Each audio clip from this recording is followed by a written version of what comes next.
But I don't know. I think that he overlooked the guy. He seen what I did to the guy. Overlooked the guy. He seen what I did to the guy and thought that he can see the same thing. Facts. It's a lot of things he did wrong. Gervonta Davis breaks his silence and tells Big Boy the mistake, the number one mistake that Devin Haney made in facing Ryan Garcia.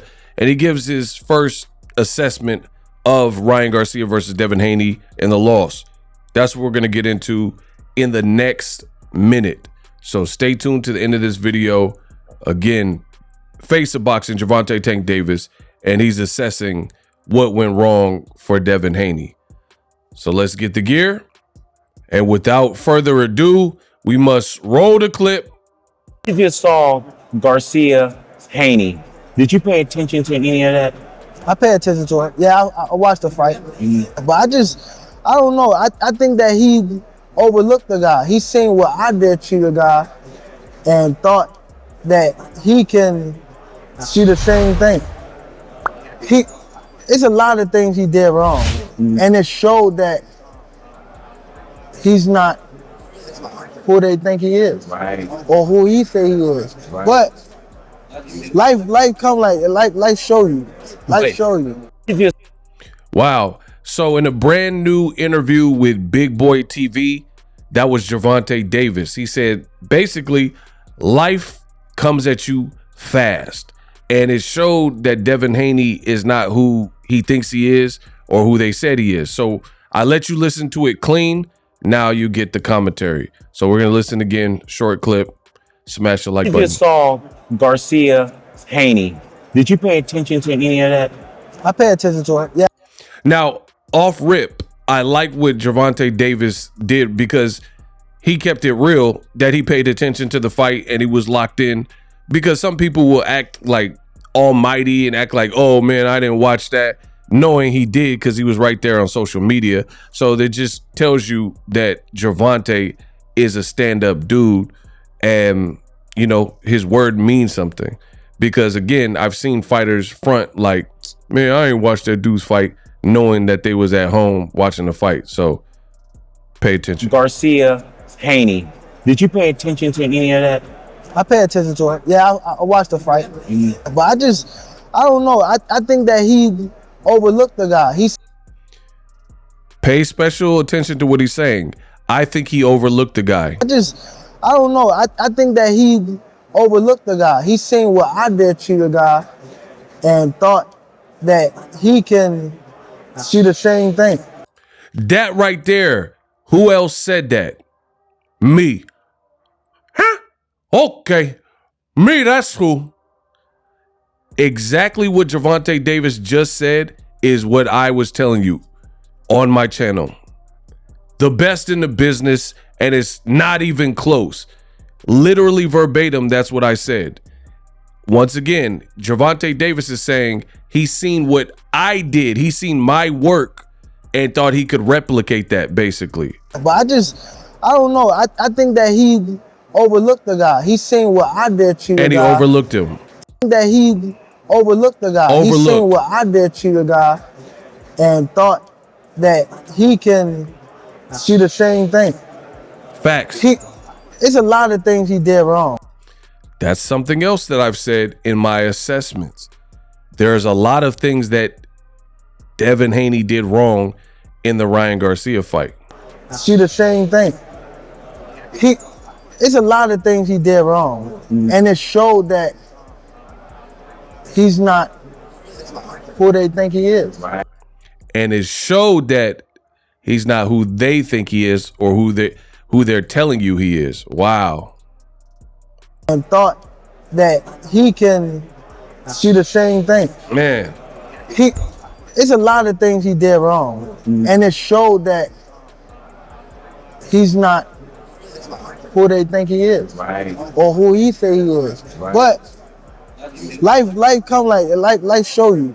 Life show you. So he's basically saying there's only so long fake thugs can pretend Jay-Z voice, meaning like you can be feeling yourself, full of yourself, but life gonna show you what it is. Life gonna show you what it ain't. You know, that's what I took away from what Gervonta Davis was saying. He's basically saying, like, let's use, for example, Montana Love. Montana Love got the look, you know, he was coming out with the small dog. He got tats, and he had almost like a quasi, like he studied Broner, you know, in terms of in the ring, his style, his fighting style, kind of fight like a Broner. But then he fought that Steve Spark dude or the Spark dude and threw him out the ring when it was getting rough. Or more recently, he fought Liam Paro, and all the banter and the swag and the drip and the attitude didn't really translate to his actual fight. So I think that's, even though he wasn't talking about Montana Love, that's someone that Gervonta Davis has sparred. That's an example that I'm giving in terms of, you know, there's a lot of fighters that have like looked apart or said they could do this or talk the talk. Even Rolly, a former Gervonta Davis opponent, he was talking bad about Pitbull. He had the Chihuahua. He had the little necklace, and he was saying, hey, I'm going to make Chihuahua my beezy. I'm going to dog walk the dog, and he's a Chihuahua, not a Pitbull. But then come fight night, he couldn't live up to the check that he cashed. And that's what it is regarding the square circle. Like in the square circle, people could say whatever, but you got to still do what you say that you're going to do and that you can do. And oftentimes it's harder to do said thing as opposed to say it. And also for Bill Haney, which we'll talk about in this video, Bill Haney had a lot to say. And like I've been saying, Bill Haney really put a lot of pressure on his son, telling his son to stand there and trade with Devin Haney or with Ryan Garcia. He was like basically fighting the center of the ring if you really about that life. And clearly, Alexa, light on. Clearly,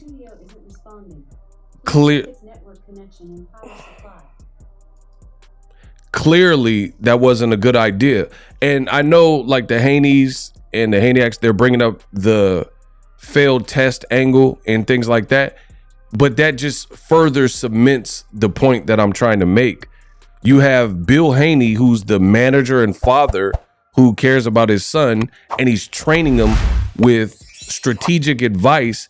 And before the fight, he's telling his son to fight someone who's bigger, more powerful, stronger, with speed and equal reach. Some components that we haven't really seen Devin Haney go up against that. We haven't really seen him go up against that, if I'm being honest, in terms of somebody who is around his age, like within 6 months to a year of his age, with similar size, if not a little bit bigger, and some attributes to offset his. And then you have his dad and coach is saying, hey, not only is he saying it, he's taunting the bull. Enough's enough. I told my son, go in there and kill him. And that's what it's going to be. So any parents or if you don't want your kids to watch this shit, then put them to bed. Because that's what we're going to put Ryan to. We're going to finally put him to bed and that bullshit that he's been doing. Ain't no boxing no more, Danny. The boxing and it's a fight. And Mr. Ryan Garcia, bring your punk to the center of the ring. And that's where it's going to be decided at. Gloves are off. If him and his team are really who they say they are, come to the center of the ring. Come to the center of the ring. Don't run. Don't run. Because Devin is coming to do bodily harm to him. Now, I want to thank you. Eddie Hearn and DAZN. Right? He's taunting the bull, telling the bull, I'm going to off you. I'm sending my son in there to off you and to get rid of you. And then you had Devin Haney, who was mimicking all of these things that his dad was saying and kind of following his dad's lead at the weigh-in. Devin Haney specifically said to Ariel Helwani, who was interviewing him, I told him yesterday his antics will betray him, and this just should start. Tomorrow, the world will see that I'm levels above this average fighter. And at any point, did you consider not taking the fight, considering he missed weight by over 3? Of course not. It don't matter what weight he came in. I'm a true champion, and I will show it. All right, well, good luck to you. Do you have a final prediction considering everything that has happened? How do you see this going down tomorrow? I'll end this. Get him out of boxing. It's over. All right, thank you, Devin. He said, what about the weight? Ryan came in 3.2 pounds higher than the required weight, the contracted weight. What do you feel about that? Devin Haney specifically said that he's not worried about the weight. The end result will be the same. The weight doesn't matter. I'ma end this PUSSY. These are the words of Devin Haney. But then when it didn't work, we're talking before the news broke of the drug test fail. You seen the Haneyacks, and they were talking all about the weight and saying Ryan cheated. That in and of itself is not cheating when Ryan, for whatever reason, whether it was a strategic edge, some people said Floyd told him, whatever the reason, came in overweight. You accepted his money and renegotiated a new terms and said, fine, you don't have to weigh in tomorrow. Fine, we'll fight you despite you not making weight. This goes to show you everything that I've said and now Gervonta Davis is saying is true. You overlooked your opponent. You overestimated your abilities maybe, and you underestimated his ability. That's what happened. People can throw up Osterine and things like that, but that is, you can't get around that. As far as I'm concerned, there's no getting around it. Here's why. Because life is a game.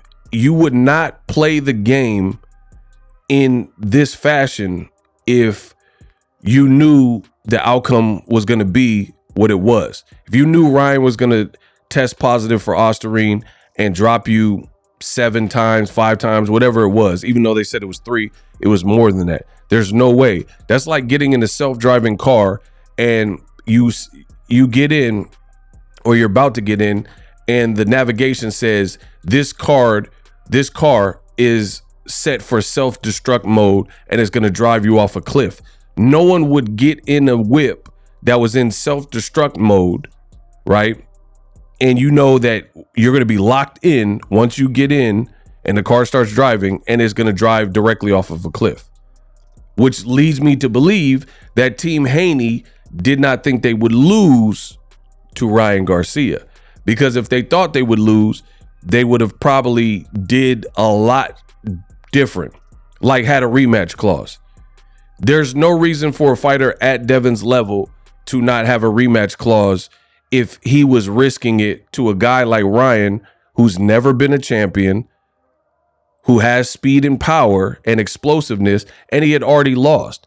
Because at that point, you're wagering your WBC title, you're wagering your undefeated record, all things that Ryan didn't have. Ryan didn't have an undefeated record anymore. Tank took that.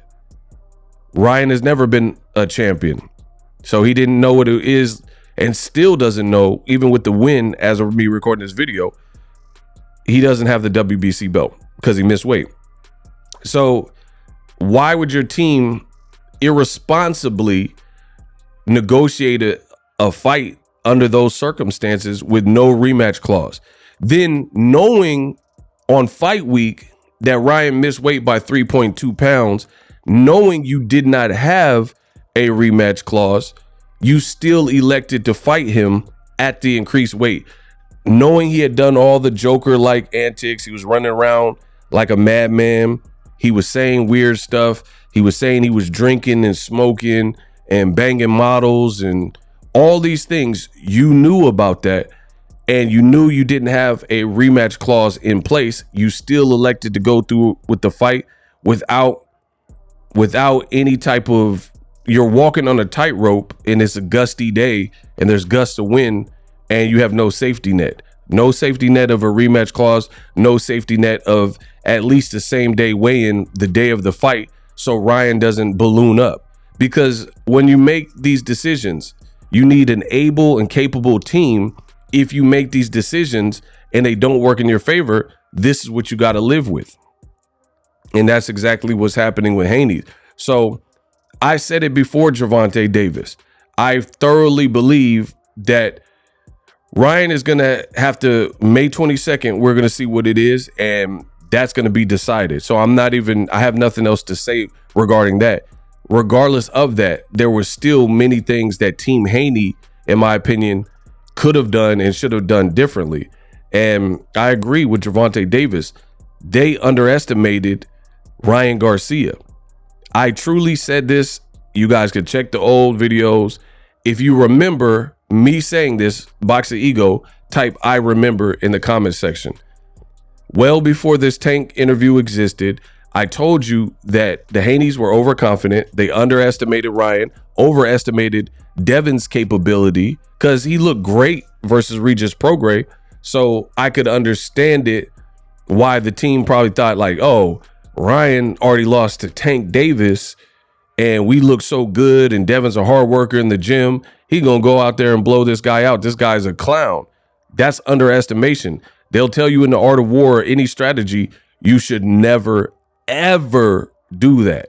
But for whatever reason, the Haneys did that. And now they're picking up the pieces. But if you remember me saying these things, type I remember. Told you it was a lose-lose situation for Devin and a win-win situation. Even with this whole Osterine business, because Ryan is claiming that he has a small amount and some of his fans don't even care about boxing. So you look through the comments, there's a lot of Trump fans that like Ryan now and all these different markets and different demographics of fans that aren't boxing fans. And they're just siding with Ryan Garcia. So they're like, nah, who cares? Devin, you got whooped. It's over. So this is why you need a strong team to help negotiate. And I also said this regarding the Gervonta Davis fight. There was a lot of people, and I could pull up the tweet. Don't make me make a follow-up video because you know I could do it because you know I don't tell no fibs and I ain't lying and jaw-jacking on these videos. I'm the truth, the best in the business, and it's not even close. I tweeted it and I said it in videos. Gervonta Davis was ridiculed by the Haneyacks and Devin Haney fans because Gervonta had a couple weight stipulations imposed in his fight with Ryan Garcia. The catch weight, which was really Team Garcia, but people blame Gervonta's side for it, but whatever. The fight was contested at 136, but more importantly, there was a rehydration clause. I bet you the Haneyacks who made fun of Gervonta Davis for having it, they're not looking at him like he's crazy now because Ryan finessed or gamed the system, came in at whatever weight he wanted. Then he potentially has this Osterine business that he got to deal with May 22nd, right? And Tank's team is so superior and they've been in the business because you have to understand Tank has people that are involved with the biggest fights that we've had in boxing history, like guys who have worked with Floyd Mayweather. So they know what to look for. Like Floyd with Maidana. Floyd was not going to let Marcos Maidana wear them gloves. The moment he tested his opponent's gloves, which is very customary, he put his hands in the glove and Floyd literally said on camera, he said, oh, hell no. These gloves ain't got no patent. These gloves, he's not wearing these gloves. They ain't got no patent. I've been a professional for 20 plus years. He ain't wearing them. So they renegotiated and Maidana didn't wear them gloves. If Floyd agreed that Maidana could still wear them gloves, despite it being devoid of padding, and then he got knocked out, he would have to live with that. That's kind of what happened with the Devin Haney fight. You okayed and licensed, gave the green light because you were overconfident that Ryan could weigh the extra weight and you still thought you could handle business, which is what I'm saying. And now Tank Davis is saying that is what it is. And you just got to live with that result. There were so many mishaps and this whole fight was a cluster from the beginning, which is also what I said. I called this fight so down the center and it turned out to be true. And then I truly believe that the Haneys and his fans truthfully thought that Devin was the next coming of Mayweather, and he hadn't really proven that to this point. You know, he's done well for himself. He's made a lot of money. He was undisputed, which let me add, his resume is not necessarily aging like fine wine, but more milk, because he had 24 rounds with Kambosos in Australia. Lomachenko only needed 11 rounds in the first time he's ever faced or been in the ring with Lomachenko. This was the first time he had been in the ring with Kambosos, and he destroyed him and won every single round. It wasn't competitive, and then he ended up stopping him, being the first to stop it. Devin is younger and way bigger than Lomachenko, but Devin goes 24 rounds with Kambosos. So a guy who's much smaller and older, 35, 36, 37, whatever age Lomachenko is, and he just destroyed Kambosos. I did a video on my channel. So you see how this is not faring well when you look back at it in hindsight. Versus you got Lomachenko, the fight with Devin, some people say, but hey, wait, Ego, Devin beat Lomachenko, but it was controversial. That's where we run into these problems.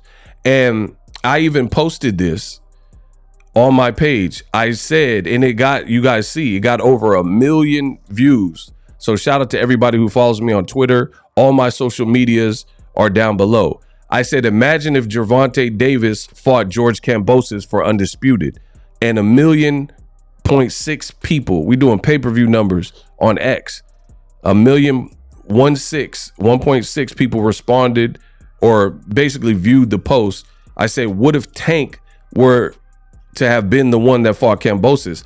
I truly think he would be undisputed. Now, peep this. One of the people that saw the tweet was Devin Haney, who responded directly to me. And he said, imagine if he fought Lomachenko at age 24. And to me, this is a bit weird for a few reasons. So my tweet says, once again, imagine if Tank fought George Kambosos for undisputed. Devin seen it, responded, imagine if he fought Loma at 24. But not every career is going to be the same. You know what I mean? So that's a weird what if. And that totally is not why I made the tweet that got so much attention. But even weirder, Devin responded to my tweet and then he blocked me, as you guys see. Which, you know, it's fine. It's no big deal. But it's very weird and bizarre that fighters can take punches to the face for a living, but they can't take criticism, right? I didn't tag Devin Haney in my post. All my posts are public domain, so anybody's free to see them. But to respond, that just seems counterproductive, to respond to somebody and then block them for no reason. I've never tagged him in any of my recent posts, but I've made my statements. The statements I made, I believe. The statements, what I said was Devin's, the same thing I just said on 5 minutes ago or a few minutes ago. Devin's wins haven't aged well. Jojo Diaz, look up his resume. They haven't aged gracefully. Then the Lomachenko, he just won, but a lot of people thought Lomachenko beat Devin Haney. That's why I can't say that win aged gracefully when there's a lot of people that thought, some thought he won, but there's a lot of people that thought he lost. I myself had it as a draw. Go back and watch my video, right? And then Kambosos, that's how you became undisputed. 24 rounds with him. Lomachenko only needs 11 rounds and one look at him, and you know, he outlands him by this vicious number. So now when we're getting back to what Gervonta Davis said, Gervonta Davis is like, he thought because I cleaned up Ryan Garcia that he was going to easily do it. And I mean, he really has a point. I truly believe that the Haneys looked at that Tank victory and looked at Ryan Garcia almost as if, hey, if Tank did it, he's only 5'5". Devin has a lot of skills and he's bigger and he's younger. We're going to dust Ryan Garcia off. And that's not how it played out, because that's never going to be how it plays out. At the end of the day, styles make fights. So everything Tank said in that short clip that you heard at the beginning of this video, and if you don't remember, rewind this track and picture me rolling. Everything he said, I agree with, because I've already said it on my channel. They underestimated Ryan Garcia. That's why you look at Devin. He came out with the shirts. It said Mexicans for Devin Haney, right? La Raza. Ryan is not La Raza. And it was a picture from Tank's fight of Ryan on the canvas because Tank knocked him down. So I truly believe that was a big miscalculation because they looked at the Tank fight, probably watched it, seen Ryan. Devin even said this at the press conference. He said, "You quit like a bitch," versus Tank he was referring to, because that's the only fight that Ryan quit in. So I think they thought they were going to duplicate the success, but it doesn't work like that. Like, for example, have you ever seen a movie and the movie was initially a hit movie? Like, let's say Transformers, right? Transformers, the first two are the best Transformers movies. The ones with Michael Bay and Shia LaBeouf, right? Those are the best Transformers. But they continued to make them. Later on, the original director of Bad Boys, Michael Bay, he stopped directing them.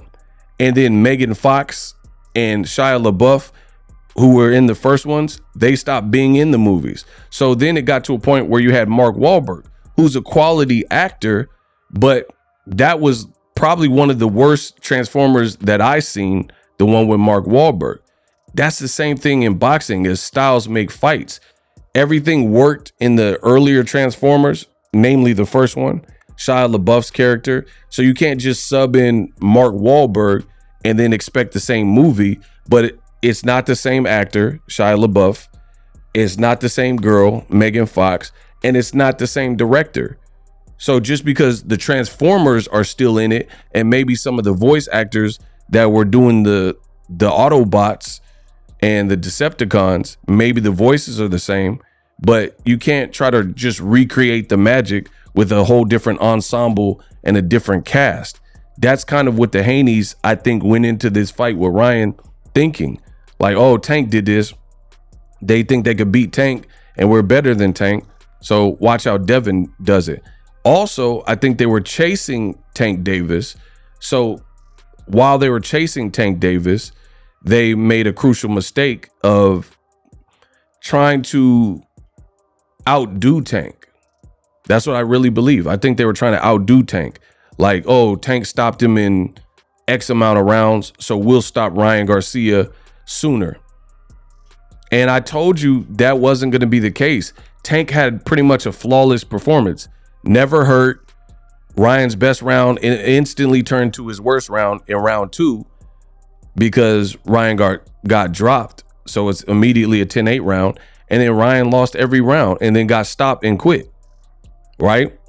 That's really hard to do and duplicate, especially when styles make fights. Tank has real deal knockout power. Devin hadn't had a knockout in probably 5 years. So you got to fight your fight. And if you look at it, Devin can block me and all this type of stuff, but this is going to be a long road back because what I'm saying is absolutely true, whether people or the Haniacs want to admit it or not. The road back from here is definitely long.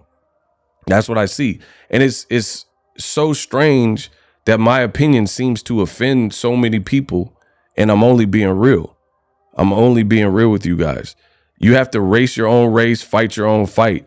Because Tank did something does not mean that you're going to do it when you don't have the same attributes. Tank is shorter than Ryan Garcia. So he was slipping under them hooks.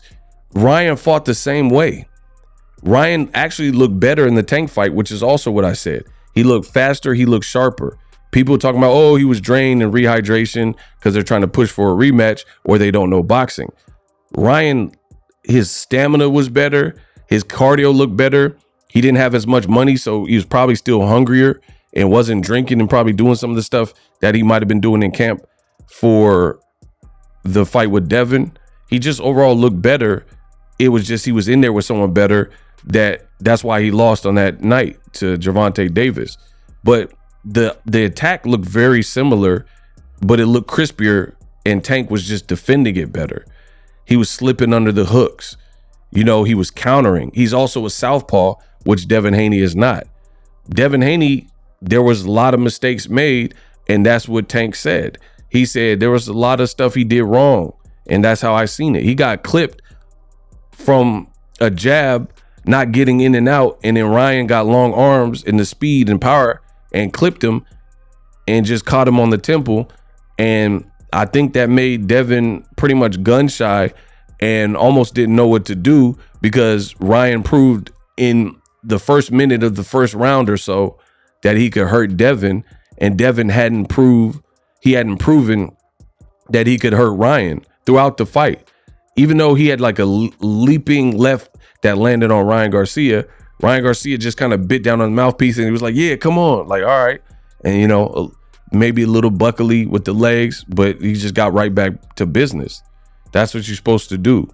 Devin was not accepting the shots from Ryan at all. Like, he just looked like he couldn't take the punishment and he couldn't take the punches. I think if Tank was getting hit with some of the shots, Ryan has the power to sit you down, especially since Tank is naturally smaller. Tank's defense was much tighter, his ring IQ and his control of the distance. So when Tank's saying it and I'm saying it, you guys got to start breaking down the boxing.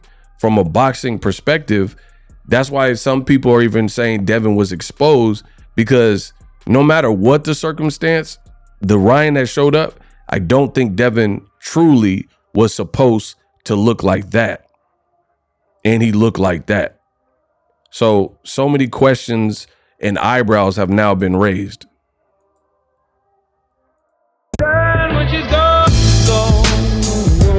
We unpack. We unpack. We unpack. Coming to you live, Boxingego UNPACKED. Yeah. We unpack. We unpack. We unpack.